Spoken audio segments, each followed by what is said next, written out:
J'ai beaucoup aimé les deux derniers films du MCU, Thunderbolts et les 4 Fantastiques. On semble être sur la bonne voie, et pourtant il y a 2-3 choses qui me font peut-être un petit peu peur. Bonjour à tous, j'espère que vous allez bien. On se retrouve aujourd'hui pour une seconde vidéo sur les 4 Fantastiques. Un premier pas en ce samedi matin, ça sera d'ailleurs peut-être la dernière vidéo avant les vacances. Vous avez lu le titre, j'ai été revoir le film, c'est une vidéo qui sera complémentaire à la critique principale que j'ai sortie plus tôt sur la chaîne cette semaine. Et on va aussi parler d'autres choses dans cette vidéo. Alors dans un premier temps, bien sûr, on va revenir sur le film et sur mon second visionnage, qu'est-ce que j'en ai pensé. Et ensuite, on reviendra sur les propos récents de Kevin Feige sur l'avenir du MCU et sur la fin de cette saga du multiverse, qui, on va pas se mentir, est un peu, voilà, je vais pas dire que ça pue du cul, mais on en est pas loin. On sent qu'on essaie de faire de la com pour sauver les meubles, même si Marvel Studios semble reconnaître ses erreurs. On va reparler bien sûr de tout ça. Et du coup, dans un premier temps, bien sûr, déjà, les 4 Fantastiques, premier pas, second visionnage, full spoiler, qu'est-ce que j'en ai pensé? Et c'est parti, on en parle. Du coup, ce second visionnage, alors vous l'avez suivi sur la chaîne, j'ai beaucoup aimé le film, et je dois même dire que, ce second visionnage, cette nouvelle lecture, j'ai trouvé que c'était même encore mieux. Il y a même des points qui me semblaient un peu gênants durant ma première séance, qui m'ont un peu moins dérangé. Alors, il y a d'autres points sur lesquels j'ai envie de revenir aussi. En tout cas, aujourd'hui, je persiste et je signe. Les 4 Fantastiques, premier pas, c'est un très bon cru dans le Marvel Cinematic Universe, et c'est bien sûr le meilleur film 4 Fantastiques. Ça, j'ai envie de vous dire que c'était pas dur. Comme je le disais maintenant, c'est vrai qu'on reste sur 2 bons films, les 2 derniers films étaient plutôt bons, donc pour moi c'est une vraie lueur d'espoir pour l'avenir du MCU. Là, on est sur un début, sur une introduction, et on est sur des personnages que j'ai déjà envie de retrouver, et ça faisait longtemps que j'avais pas ressenti ce sentiment. Surtout que c'est super important parce qu'on l'imagine, Disney et Marvel Studios vont miser à fond sur les 4 Fantastiques et sur X-Men, les X-Men à l'avenir. Il faut que les 4 Fantastiques rencontrent un bel accueil. J'ai l'impression que ça part plutôt bien en Europe, les retours semblent plutôt positifs, et on attend de voir maintenant de voir ce que le public américain va penser des 4 Fantastiques premier pas. En tout cas, je vais pas revenir sur tout, mais bien sûr, au niveau direction artistique, décor, musique, la musique, je le répéterai jusqu'à la fin, tout ça, c'est vraiment top. Je dois même dire, mais c'est presque l'un des récents films du MCU qui a le mieux réussi, vous savez, à trouver un équilibre entre l'humour et le sérieux. En tout cas, c'est le long métrage qui a réussi à trouver le meilleur équilibre depuis bien longtemps, et en l'ayant revu, oui, il y a des touches de légèreté, surtout au début, mais ensuite, dès que la menace Galactus se met en place, là, non, ça devient sérieux. Puis ensuite, on finit sur un petit gag à la fin avec le siège du bébé, mais l'équilibre est très bon ici, et ça renforce vraiment, c'est bête, mais oui, tout le côté enjeu, le côté dramatique, et peut-être même l'attache que l'on a avec ces personnages, parce que oui, je pense, et je vois les premiers retours, je pense que les gens vont bien aimer cette nouvelle équipe, ces 4 nouveaux personnages au sein du MCU, je pense que ça peut devenir, oui, vraiment les futures stars du Marvel Cinematic Universe avec les X-Men. Je vais maintenant revenir sur pas mal de points à propos du film à travers les personnages. On va commencer par Pedro Pascal. Déjà Pedro Pascal qu'on a vu 3 fois au cinéma ce mois-ci, c'est quand même assez cocasse. On l'a vu dans Materialist, on l'a vu dans Eddington, et dans ces 4 Fantastiques premier pas. Et vous savez quoi, on est sur 3 bons films. C'était vraiment son mois, et pourtant j'en ai parlé plus tôt cette année sur la chaîne, mais c'est vrai que j'avais des craintes à propos de sa performance et de sa crédibilité dans ce rôle de Reed Richards dans ces 4 Fantastiques. Et en ayant revu le film, j'y crois encore, voilà, pour moi ça le fait. En plus, je trouve le personnage assez attachant, ça joue bien, ça, c'est vrai qu'il faut aussi le noter, j'en parlais déjà dans ma critique, mais les échanges entre Pedro Pascal et Vanessa Kirby sont très très bons, il y a une bonne alchimie entre les 2 acteurs, de toute façon il y a une bonne alchimie entre tous les acteurs, et c'est vrai qu'il utilise assez peu son élasticité, et quand il l'utilise, on essaye de cacher un peu ça, parce qu'au niveau des effets spéciaux, ça peut parfois être assez douteux, et sur certains plans, comme je le disais, oui parfois ça l'est, on a presque l'impression que son pouvoir principal c'est sa super intelligence. Sue Storm, alors oui, c'est l'MVP du film. Alors, ça manque peut-être un petit peu de finesse parfois. Il y a cette scène, vous savez, la scène du discours face au peuple qui fonctionne plutôt bien. Voilà, c'est une bonne scène. Par contre, oui, c'est un petit peu forcé. Voilà, le fait qu'avec cette petite scène et ce petit discours, on arrive de nouveau à se remettre tout le monde dans sa poche. Bon, c'est un petit peu rapide, c'est un peu facile. J'en parlais aussi dans ma critique principale, mais la scène de conférence de presse où Pedro Pascal va dire à tout le monde que finalement ils se sont retrouvés face à un dilemme et qu'il fallait sacrifier leur gosse et qu'ils ne l'ont pas fait. Voilà, je pense pas qu'il fallait dire ça en conférence de presse, parce que forcément tu te mets un petit peu en péril et tu mets aussi un petit peu le gosse en péril, donc c'est un peu bizarre qu'un mec si intelligent gère une conférence de presse comme ça. Après, ça peut aussi montrer que le personnage a un côté assez ultra honnête, un peu naïf, mais il est honnête, c'est pas un menteur, c'est quelque chose de bon en soi, on sent que c'est un personnage qui est bon. Il a pas envie de mentir, mais en termes d'écriture, j'ai quand même l'impression de me retrouver devant quelques petites facilités scénaristiques, surtout que ça sert à pas grand chose parce que toutes ces histoires autour de la population de New York qui aime les 4 Fantastiques, qui à un moment se retourne contre eux, etc. Bon, finalement, ça sert à pas grand chose, parce qu'à la fin, quand Galactus débarque, tout le monde est sous terre, plus les gens ne sont plus là. C'est vrai que j'aurais bien aimé voir un climax avec les gens dans la rue et voir les 4 Fantastiques, de voir à la fois repousser Galactus, mais aussi sauver les personnes, essayer de les mettre à l'abri, etc. Et bon, alors oui, ça, en termes de budget, il aurait fallu en faire bien plus, hein, certainement, mais ça aurait été quand même encore plus spectaculaire. Là, le climax, ça semble un petit peu classique et facile, on va y revenir. J'ai beaucoup aimé cette nouvelle version de Johnny, comme beaucoup de personnes j'ai l'impression, il est très cool, il est beaucoup moins couillon que ce qu'on avait déjà vu avec Chris Evans notamment. C'est un personnage qu'on a envie de voir interagir, moi j'ai envie de le voir interagir avec d'autres héros, avec Spider-Man, etc. Donc oui, lui aussi je vais prendre plaisir à le retrouver. Et au vu des critiques, j'ai l'impression qu'on est aussi tous d'accord pour la chose, on le trouve globalement plutôt sous-exploité. Alors, on verra peut-être plus de choses le concernant plus tard, concernant, vous savez, son malaise, voilà, son malaise d'être ce qu'il est aujourd'hui. J'ai même l'impression qu'il y a pas mal de choses qui ont été coupées concernant la chose, parce qu'il y a cette histoire de petite romance, vous savez, qui se met en place et qui va absolument nulle part. On sent qu'il manque un truc. Par contre, je trouve qu'il nous a quand même offert un des moments les plus émouvants du film. Il y a un truc dans son regard, mais le moment où il va demander à Sue si elle est enceinte, ça marche tellement bien, c'est super touchant. Are you pregnant? Donc oui, il y a une super belle chimie entre les 4, ça on l'a dit. On n'a pas parlé d'Herbie, le petit robot, qui là aussi est une très belle réussite. C'est la mascotte qui est très mignonne et qui est gérée, vous savez aussi, il y a beaucoup de contacts de contacts humains avec ce robot. On les voit en train de le caresser, en train de le checker. Donc oui, il y a une relation aussi avec ce robot Herbie qui là aussi est touchante, et pourtant c'est un robot. On s'attache déjà aux 4 personnages, mais aussi au robot. On peut passer maintenant à Galactus. Alors Galactus, c'est vrai que le dernier acte m'avait un petit peu dérangé au premier visionnage. Je le trouvais en dessous du reste du film. Alors c'est toujours le cas, je le trouve en dessous, mais il m'a un petit peu moins dérangé. C'est dommage d'avoir eu la ville vide à ce moment-là, c'est dommage aussi de voir que Galactus se fait aussi facilement repousser. Après, je comprends le fait qu'on essaye de montrer que Sue, en tant que mère, est capable de déplacer les montagnes parce que son gosse est en danger, mais là, ça me semble un petit peu facile pour un méchant de cette envergure. En tout cas, ce qui est sûr, c'est que Galactus, j'ai envie de le revoir. Je pensais même que Galactus allait gagner à la fin du film, que Galactus allait battre les 4 Fantastiques et aller bouffer la Terre, et du coup, c'est ça qui allait un peu expliquer le fait que les 4 Fantastiques allaient changer de Terre. C'est en référence à la scène post-générique de Thunderbolts. Et alors là, ça aurait changé pas mal de choses pour la suite, parce qu'on aurait retrouvé des 4 Fantastiques, mais alors vraiment traumatisés d'avoir vu leur terre se faire bouffer par Galactus, et ça aurait été une introduction absolument terrifiante de Galactus, parce que si ça s'était terminé comme ça, Galactus, tu vas le revoir dans un autre film, tu sais de quoi il est capable, tu sais que c'est très menaçant. D'ailleurs, et c'est assez rare finalement pour un film du Marvel Cinematic Universe, mais je pense que ce film Les 4 Fantastiques est un film qui peut être bonifié par l'IMAX, parce que les séquences avec Galactus en IMAX doivent avoir encore plus de gueule. Il y a des moments, alors moi j'ai vu le film deux fois en normal, et il y a des moments où je me disais ah, ce plan en IMAX, je pense que ça va être pas mal, ça va être vraiment encore plus impressionnant. Et bien sûr, la première séquence où on rencontre Galactus dans l'espace est vraiment top. De toute façon, tout ce qui se passe dans l'espace à ce moment-là du film, c'est génial.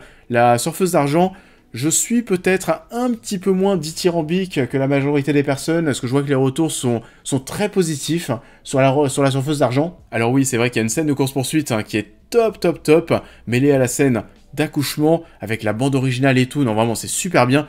Comme je le disais, toute la partie spatiale est vraiment super cool, avec le dilemme qui va se poser.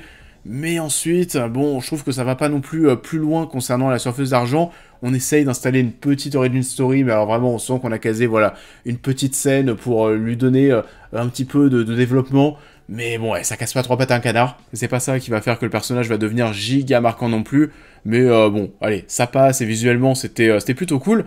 Et d'ailleurs, bah oui, les effets spéciaux, au global, en ayant revu le film, c'est vraiment très bien sur ce point. Il y a qu'un truc, bien sûr, sur lequel on peut revenir sur les effets spéciaux, c'est bien sûr le bébé, c'est Franklin. Il y a 2-3 plans qui sont quand même assez moches au niveau de la reproduction du visage du bébé, notamment le moment où il pleure à la fin parce que sa mère est morte.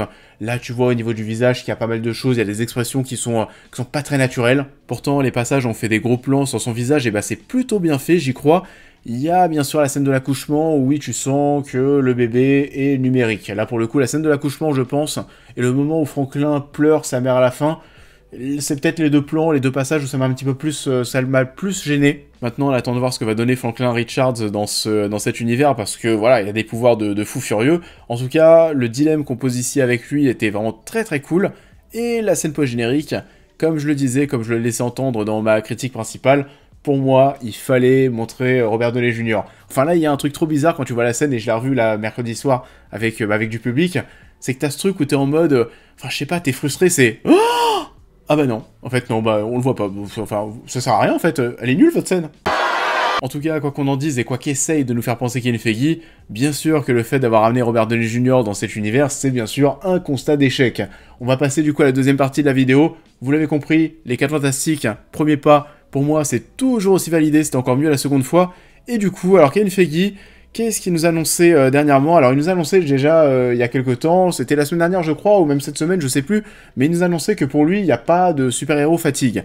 Bon, c'est vrai que moi je suis pas forcément d'accord avec lui sur ce point. Oui, les récents projets sont moins bons, mais on sent quand même qu'il y a une partie du public qui a désormais tourné le dos aux films et aux séries de super-héros, donc... Bon, je suis pas trop d'accord. En tout cas, ce qui est sûr, c'est qu'il semble vouloir remettre le tout sur de bons rails, avec un petit reset du MCU à venir après Secret Wars. On va parler de Secret Wars juste après. En tout cas, il fait un constat qui est clair. Il sait qu'il y a une hype qui s'est perdue avec la saga du multiverse. Alors, pour lui, le problème, et ce sont ses termes, le problème, ça a été la quantité de programmes en si peu de temps, et bien sûr toutes les séries Disney+.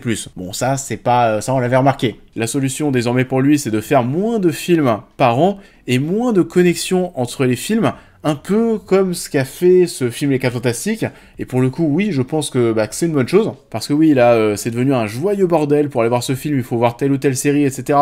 Il y a des personnages qui sont teasés dans tous les sens, qu'on reverra jamais. Non mais vous vous souvenez de Harry Styles, dans la scène post-générique d'Eternals, Blade, voilà, il y a tellement de choses qui sont teasées, qui sont annoncées, qui finalement ne semblent pas arriver, c'est ridicule, et ça fait du mal finalement à l'univers, parce qu'on s'y perd encore plus. Donc tant mieux si on essaie de remettre tout ça sur de bons rails. Kevin Feige a aussi évoqué le cas de Kang et de Jonathan Majors qui a été écarté. Alors, visiblement, apparemment, ils ont douté sur le personnage assez tôt, et visiblement, même avant Ant-Man Quantumania, j'avoue que j'ai du mal à y croire, ils pensaient déjà au fait de ramener Robert Downey Jr. en Fatalis.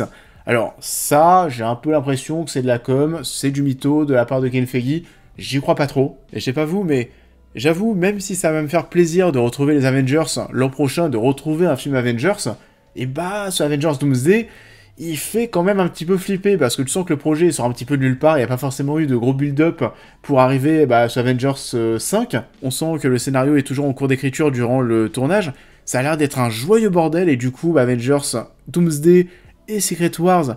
J'avoue que ça me fait un petit peu peur et que j'ai assez hâte de repartir ensuite sur des bons rails et repartir sur un univers qui va vouloir être cohérent, qui va réussir à faire monter la sauce petit à petit jusqu'à des films Avengers où, voilà, il y a pas mal de choses qui ont été teasées, plein d'événements qui mèneront vraiment à ce grand événement. Là, en 2026, il y a moyen que ce soit un giga gloobie-boulga, mais peut-être que ça sera pas mal, on verra.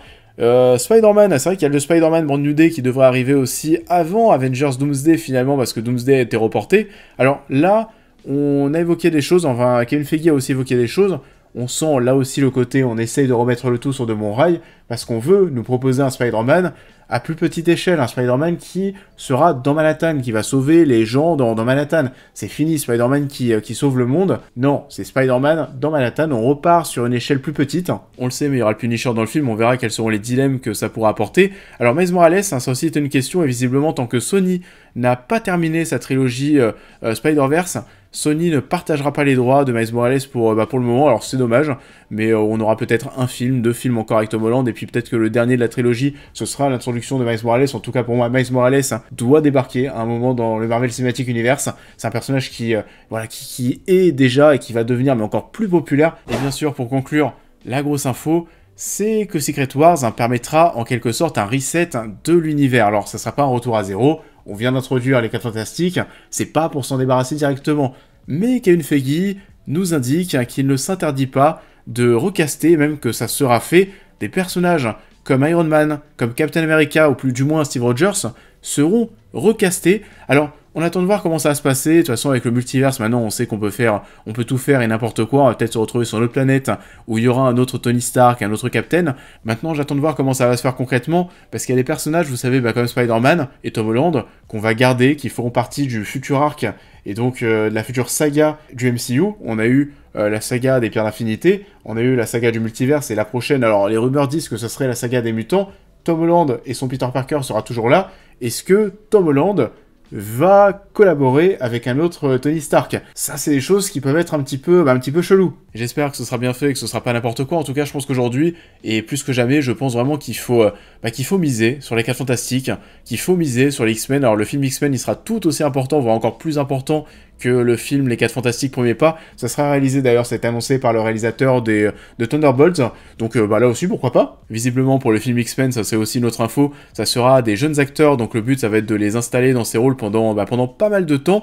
Donc voilà, j'avoue que j'ai un peu peur finalement pour Avengers Doomsday et pour Secret Wars, où là j'ai l'impression que oui, ces 6-7 ans de saga du multiverse vont mener à un spectacle qui va être un petit peu chelou, et j'espère ensuite que Kevin Feige, que Marvel Studios et Disney réussiront à nous faire oublier pas mal de choses et à remettre le tout sur de bons rails. Maintenant aussi, quid des personnages, je sais pas, mais de Shang-Chi, enfin il y a plein de personnages assez sympathiques qui ont été introduits et qu'on ne revoit pas, qu'on n'a pas revu depuis tellement d'années. Je sais pas où on va, vraiment pour moi c'est un peu bizarre tout ce qui se passe, donc j'ai presque envie de vous dire que vivement qu'on arrive à conclure tout ça pour passer à la suite. Et je vous invite maintenant à me dire en commentaire ce que vous avez pensé de tout ça. Est-ce que un projet comme les 4 Fantastiques et un premier pas vous rassure pour la suite du MCU? Dites-moi tout. Je vous invite, comme d'habitude, là aussi à liker cette vidéo, à vous abonner, à me suivre sur tous mes réseaux, à devenir membre soutien si vous souhaitez soutenir mon travail, et on va se retrouver après les vacances pour parler de Peacemaker saison 2. Am I supposed to be able to hear you guys? Excuse me? You were talking about your butt and stuff? And also you said that I suck?